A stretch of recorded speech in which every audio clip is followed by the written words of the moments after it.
Morning students. Last videos में हमने नन्हा फनकार पाठ में पढ़ा था कि किस तरह केशव घंटियों में नक्काशी कर रहा होता है और फिर वहाँ पर अकबर आ जाते हैं। वो देखते हैं कि इतना छोटा बच्चा कितने अच्छे से इस घंटियों में नक्काशी कर रहा है, जबकि केशव अकबर को नहीं पहचानता है। वह उसे आम इंसान की तरह व्यवहार करता है। जैसे ही अकबर का पहरेदार वहाँ पर आता है, वह केशव को बताता है कि आपको पता नहीं है यह कौन है, यह बादशाह अकबर हैं। तो वह बच्चा डर जाता है केशव। फिर अकबर केशव से प्यार से पूछते हैं, तुम्हारा नाम क्या है? अकबर ने नरम आवाज में पूछा, प्यार से पूछा कि आपका नाम क्या है? केशव उसने नपातुला जवाब दिया। केशव ने नाप तोलकर जवाब दिया, मेरा नाम केशव है। केशव, क्या तुम मुझे नक्काशी करना सिखाओगे? अकबर बोले, केशव, क्या आप मुझे नक्काशी करना सिखाओगे? उलझन में पड़े केशव ने तुरंत सिर हिला दिया। केशव ने सिर हिलाकर कह दिया कि हाँ। तब तो तुम्हें मेरे लिए हथौड़े और छेनी का भी इंतजाम करना होगा। अकबर कह रहे हैं कि केशव से, अब तुम्हें मेरे लिए हथौड़े और छेनी का भी इंतजाम करना पड़ेगा, वो भी मेरे लिए भी लाना पड़ेगा।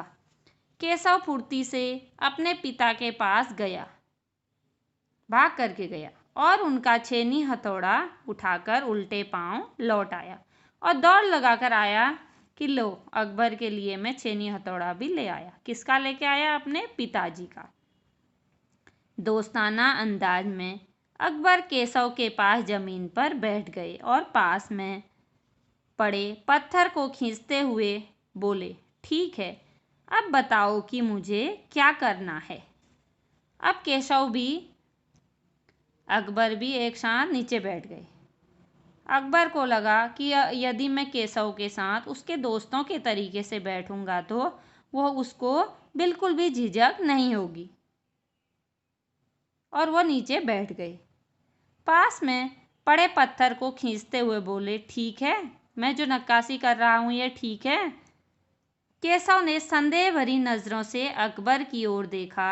हुजूर, क्या आप यह सब करेंगे? अब केशव संदेह कर रहा है, उन पर शक कर रहा है कि क्या आप भी ऐसा करेंगे? क्यों नहीं, मुझे तो विश्वास है कि मैं सीख ही लूँगा। अकबर कह रहे हैं कि क्यों नहीं, मैं नहीं कर सकता हूँ? मुझे विश्वास है कि मैं भी सीख जाऊँगा। नहीं नहीं, मेरा मतलब ये नहीं था। केशव शक पका गया। अब केशव डर गया, बोला कि नहीं नहीं, मेरे कहने का मतलब ये नहीं था। दरअसल मैं कहना चाहता था कि आप इतने बड़े बादशाह हैं, ये ठीक नहीं लगता है। उसने कुछ अनमने भाव से कहा।